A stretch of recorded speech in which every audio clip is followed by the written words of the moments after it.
Ready? Okay, good morning, everyone. My name is Bill Kortz. I'm the state representative for the 38th District, and I'm honored to be here today to talk about civics education in our state, specifically House Bill 1858. But first, I want to recognize some of the prominent folks that are with us today. First, my dear friend and colleague, Representative Karen Boback, co-prime sponsor of House Bill 1858 and former educator.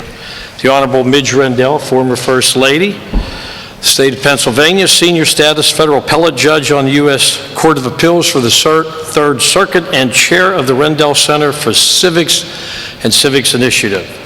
Kirsten Basler, State Superintendent, North Dakota Department of Education Instruction, and Dr. Lucian Spataro, Chairman, Civics Education Initiative, Joe Foss Institute, Norm McKinnon and Ryan McKinley from the Joe Foss Institute. Also have with me Representative Chris Sonato, who is the chairman of the Veterans Affairs Committee and will soon be joined by his counterpart, Mr. Chairman Barrar. Linwood Sloan, and from the Jump Street Inc., and the students from the Harrisburg High School, and Dawn Ostin and John Hosfeld from the American Legion. Thank you for coming today, everybody. Ladies and gentlemen, during my time as state representative, I have focused on education and strengthening in our schools. This bill, House Bill 1858, fits right in with my support of education. When an immigrant wants to become an American citizen, he or she must pass the United States citizenship test to prove they understand what America stands for. Studies show that 90% of these folks pass the test. However, according to the National Assessment of Education Progress, only 24% of our students are proficient in civics. In other words, only 1 in 4 students, let me repeat that, 1 in every 4 students knows as much about our government as an immigrant is required to know. Think about that. It's unacceptable. Absolutely unacceptable. Even worse, nearly 1/3 of all our citizens can't name even one of the 3 branches of our federal government, a government our forefathers designed with a check and balance system to maintain our freedoms. We should be embarrassed by those statistics. House Bill 1858 is a crucial step forward to ensuring our students understand how our government works. Basically, House Bill 1858 would require all high school students take and receive a passing grade on the U.S. citizenship test produced by the U.S. Citizenship and Immigration Services. It is a patriotic bill. The American Legion recently passed a resolution asking the General Assembly, please, let's pass this bill. They understand the need for it in our society. The bill has been set up so there's a phased-in process so that beginning in school year 2021, students would be required to obtain a passing grade of 60% on this test. They can take the test as many times as necessary, and they can start in 9th grade through 12th grade. It's an expectation. A lot of this stuff they are being taught in history classes, many different classes, okay? There's 11 states have already passed similar legislation. I believe there's 18 more that are looking at it, that proposed it. It's time we take action in Pennsylvania to help our children understand our representative republic so they can be better prepared to be engaged citizens in our democracy. Once again, I want to thank all of you who have come here today to support this legislation. And now I'd like to introduce my colleague and co-prime sponsor, Representative Karen Boback. Thank you, Representative Kortz. Good morning. It's a pleasure to be with all of you this morning. Civics education, as we all know, is an incredibly important issue, one that is very dear to me, not only as a former educator, but as a mother and now a legislator. As many of you know, today's students are facing problems when it comes to a basic understanding of our democracy. Some call this a crisis. We need to know Americans' founding documents, where we came from, where we're going. It is disheartening to hear that many cannot name the branches of government, as my cohort mentioned. How sad is that? So today I'm proud to stand with Representative Kortz to encourage my fellow legislators to support House Bill 1858, which would require Pennsylvania high school students to demonstrate a basic understanding of American history and civics as a condition of graduation. House Bill 1858 would require all Pennsylvania high school students to earn at least 60% on a test prepared by the U.S. Citizenship and Immigration Services. As was mentioned, 9 states currently have similar requirements for their graduates, and I believe Pennsylvania should join this group and be at the forefront of civics education and this popular movement. It's becoming very popular, just ask our veterans here in our United States of America. At this time, it gives me great pleasure to introduce the Honorable Midge Rendell, former First Lady of this Commonwealth and presently a federal judge. The Honorable Midge Rendell.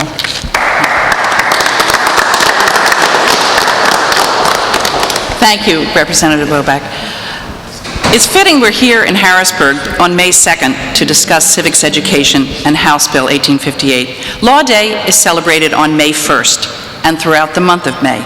It was so designated by a proclamation issued by President Eisenhower in 1958 that said, "The principle of guaranteed fundamental rights of individuals under the law is at the heart and the sinew of our nation and distinguishes our governmental system from the type of government that rules by might alone." Members of the legal community celebrate Law Day by engaging with youth on the meaning of our laws. And it might seem strange to you that a federal judge is joining this effort, but I am privileged to work with the Constitution day in and day out. It is what I do. And in doing so, I've discovered that there is a great lack of understanding of our Constitution and an understanding that the Declaration of Independence set forth all the grievances we had with King George, and the Constitution decided to build a country that would not have any of the ills that they left behind. Our founding fathers designed a government that we really need to be aware of. It's the only way to keep our democracy alive. As was mentioned, I work with the Rendell Center for Civics and Civic Engagement that's located at the Annenberg Public Policy Center at the University of Pennsylvania. And a recent study by the Policy Center discovered that 78% of our students know that the first 10 amendments are called the Bill of Rights. 42% of Americans know that serving on a jury is a duty exclusively for United States citizens. Only 13% of Americans know that the Constitution was signed in 1787. The majority, 55%, said it was signed in 1776, the year of the Declaration of Independence. Think about that. Now, at the Rendell Center, we work with students. And 2 years ago, we had a citizenship challenge that asked 4th and 5th graders how to increase voting. We received over 250 essays from classrooms about this topic. I'd like to share with you a portion of the words of the winning essay. These words from 5th grade students are powerful and relevant to what we are doing today. And I quote, "We believe that it is essential that all students recognize their role in our democracy and appreciate the importance of each vote. Our founding fathers would surely be disappointed by the lack of voter participation in our elections. The foundation of our society was based on the belief that power comes from the people. In fact, this is one of our Constitution's core principles." Students, when they get the opportunity, love to learn about civics. They love to make history come alive. And I think it's a tribute to our students here from SciTech and Harrisburg. They're working on Harrisburg City Council, and it's a tribute to them, and we owe it to them to improve the level of civics education, to make sure that we have a democracy. Democracy of the few is not a democracy. We need all of our people to be engaged, and we need to start with our children. So I believe that this bipartisan bill is the first step to have impact in our Commonwealth. Thank you very much.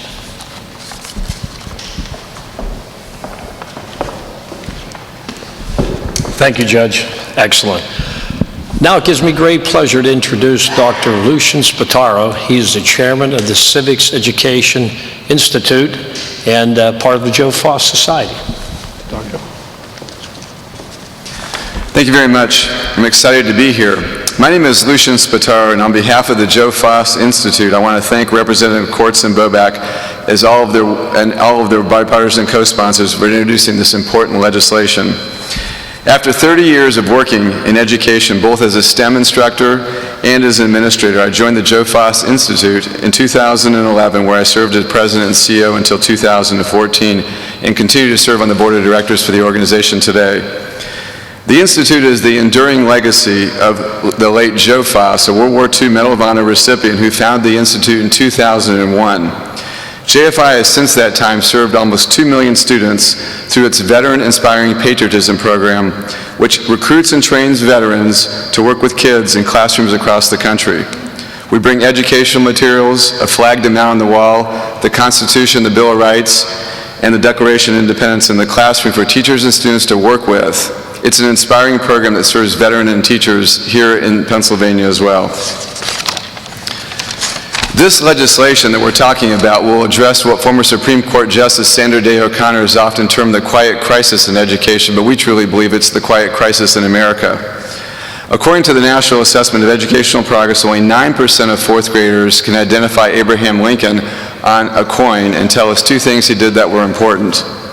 Just 7% of eighth graders can identify the three branches of the government, and overall, only 24% of our high school seniors scored proficient or higher on the NAEP Civics test, which was pointed out earlier. Given these results, it's no surprise that in a recent survey of college grads and the public at large showed 40% didn't know that Congress had the power to declare war, and only 38% could correctly identify which party was in control of the House or the Senate. This bill is simple in concept. It requires high school students to pass a test of 100 basic facts of U.S. history and civics taken from the citizenship test. This is the very same test our immigrants must pass as they become U.S. citizens. 9 states have already passed this legislation, now 11, with bipartisan sponsors and support from the community, and an additional 24 states are considering this exact same legislation this current legislative year. This legislation was specifically designed to provide districts and schools with maximum flexibility. By using this well-established test and study materials that are readily available online, this bill can be implemented with no cost to states and districts. In fact, the Institute and many others have developed online portals that students and teachers can use and access for free to help them administer and use the test. We want to increase the number of students entering post-secondary institutions or the workplace who are civically engaged and prepared to be a part of the democratic process. This important legislation will help us put civics back on the front burner where it belongs in all 50 states so our students graduate as actively engaged and responsible citizens. Thank you very much.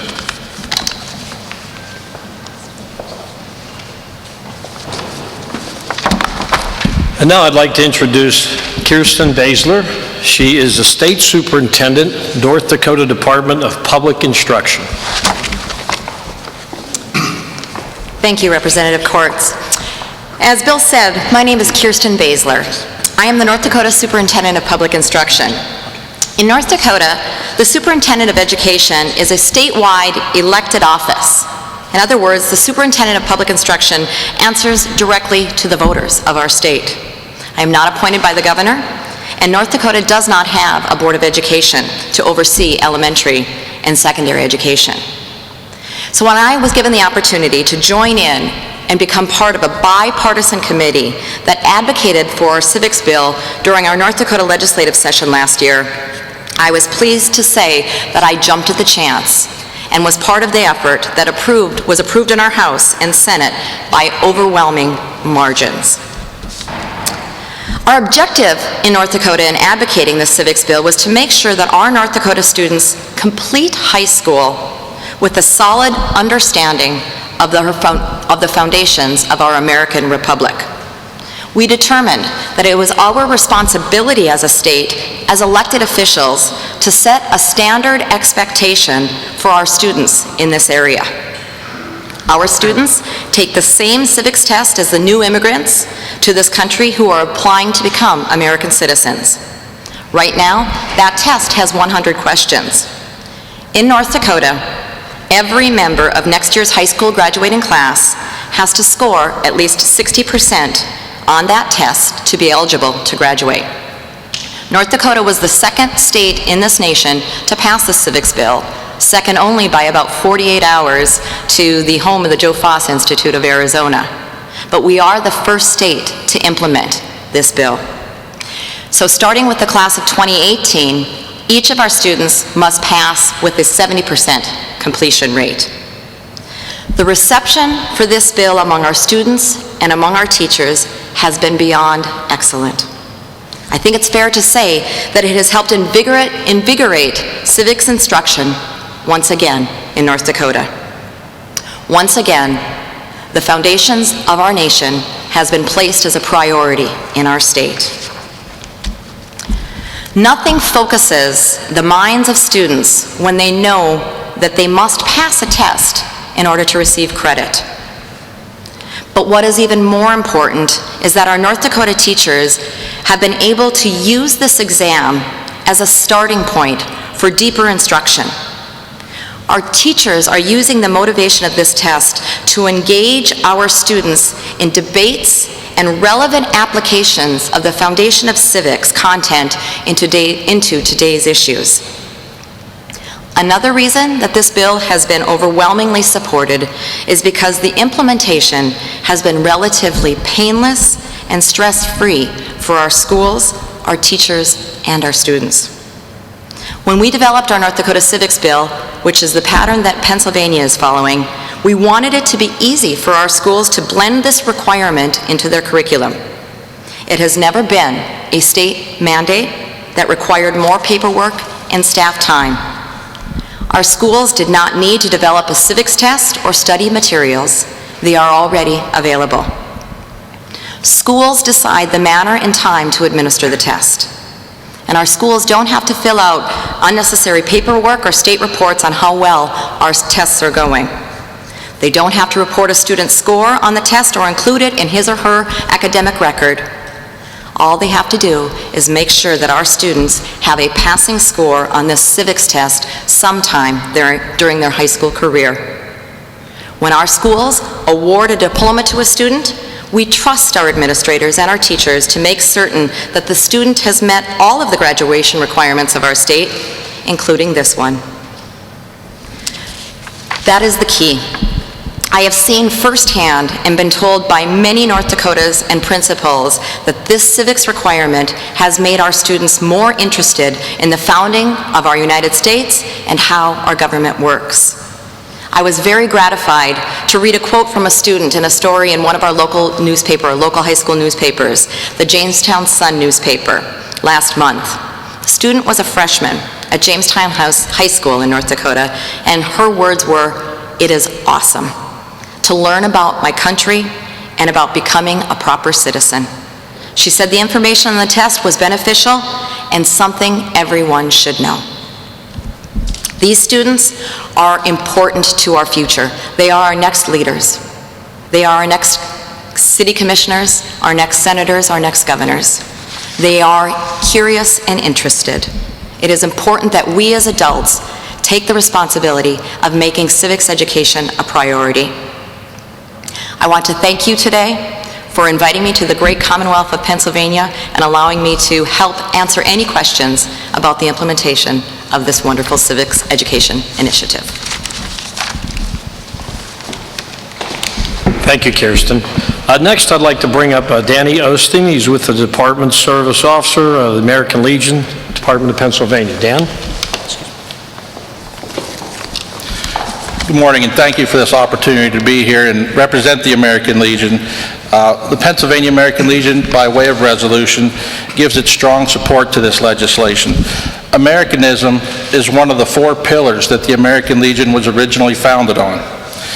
We feel it's vital that the tenets that have helped to shape this nation are passed to future generations so that they understand what it means to be an American.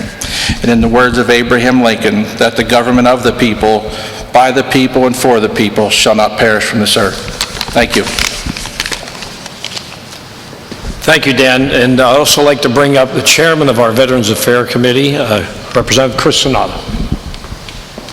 Thank you, Bill. On behalf of myself and Chairman Barrar, it's an honor to be here. Representative Courts and Representative Boback, This is a major initiative for them, and I agree with it 1,000%. I mean, all of us in the legislature, we have an opportunity to interact with our schools and students, and when you see, it's a little disturbing sometimes when they really don't understand government, and they don't understand elected officials, and they don't know who's representing them, and some don't even know, who the president is.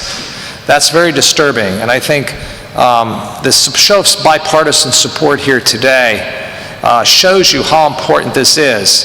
And I think this is a great step because education is very important to all of us. And our republic, to have it the way it is, we need people to take an interest. And I think this is a starting point. And we had a conversation earlier, we may have lost a generation, because of not having this. And I think that that's so vitally important, and it's time for us to catch up in Pennsylvania to make sure our students understand fully what's going on. So I commend the both sponsors of this bill. It's in our committee, and I know that we're going to work very hard to make sure that this thing moves along. Thank you, Bill. Thank you, Mr. Chairman. I want to take a moment and thank former First Lady Ridge Rendell for being here today, the people from the Joe Foss Institute, Kirsten Baszler from North Dakota to be here. A lot of people flew in to make this happen. I want to thank everybody that's attended today. With that pretty much wraps it up. Unless you may have any questions, we'd be glad to answer. Yes, Dennis. Can you tell us to what degree this is already being taught in schools? Are you saying it's not being taught anywhere in Pennsylvania already? Well, what we're saying is, actually, I go into the schools, and I've been doing this for 10 years. I do civics class in all my public schools and the Catholic schools, and State Senator Jim Brewster has actually been doing this since he was elected. So we're all doing some different things. The teachers are teaching some of this stuff. It's just that nobody's testing it. And what's sad is when you find out the statistics are 1 in 4 kids know this stuff. It's really sad. So somehow along the way, we've devolved, if you will. I mean, I had civics in 9th grade, but it seems that there's more of a push on the STEM. It seems to have tipped the balance, and we're out of balance a little bit. So this is an initiative. Again, you don't have to develop the test. It's already there. And it's kind of an informal way. They can take it 9th grade through 12th grade as many times as they want. As a matter of fact, let me share with you, 2 weeks ago, I taught in South Allegheny High School, and Carrie Yablonsky teaches that there. And I asked her prior to the class, what do you think about this idea? And she says, Bill, I do that now. At the beginning of the school year, she presents this test to her 9th graders to get a baseline of where they stand, and then she knows where to go from there. So there's actually people using this in different ways. We're just saying, hey, put it statewide in all our schools, in all our 501 public schools, the Catholic schools, the private schools, cyber charters. Let's get a check mark that the kids pass it. And again, it's only 60%. We're asking them to get 6 out of 10. My last question is, if there's such a thing as big education, and there is, they are typically cautious about mandated tests, and, you have to do this before you can graduate. What do you say to people that might be happy? Well, what we're saying is, and we're probably going to draft an amendment, I don't think we should have to report this to the Department of Ed. Let the child get a check mark from his school district, from the professionals, the principals there saying, okay, they passed, they got 60%. Let them put a check mark. So you call it an unfunded mandate. I guess I'd look at it differently. It's an expectation. You should know the first president of the United States is, right? Yes. You mentioned STEM education before. The discussion surrounding that has always been about economic competitiveness and the need to have a job. How do you see this playing into a more robust STEM education program that has been developing? Well, STEM's very important. Don't get me wrong. We just think that the balance has been tipped. We want the children to become engaged in our democracy. They become engaged citizens. They're more involved in the communities, and that can help the economics also. They're more involved. They're reading more. They're paying attention to who their elected officials are, and are they doing the right things for the economics of their community. So I think it helps the overall education, it helps the overall character, and will help the child become a better citizen, and which can help the economics. Is there a cost associated with it? Well, Dennis, the test is already done. It's right online. They can just print it off, and here it is. It's the same test as the immigrant test? It's the exact same test. It's online, and it asks questions like, who's the current president of the United States? Who's your congressman? How many states in the nation? I mean, a lot of this stuff is covered in other classes. So, I mean, you don't have to develop the test. There's no cost to that. It's right online. And Carrie Yablonsky is a perfect example. She's using this already in South Allegheny schools to get a baseline of where her students are at the very beginning of the year. Any other questions? Well, thank you all for coming today, and thank you for being here today, everybody. How about a round of applause for these youngsters at Harrisburg High School that are very involved?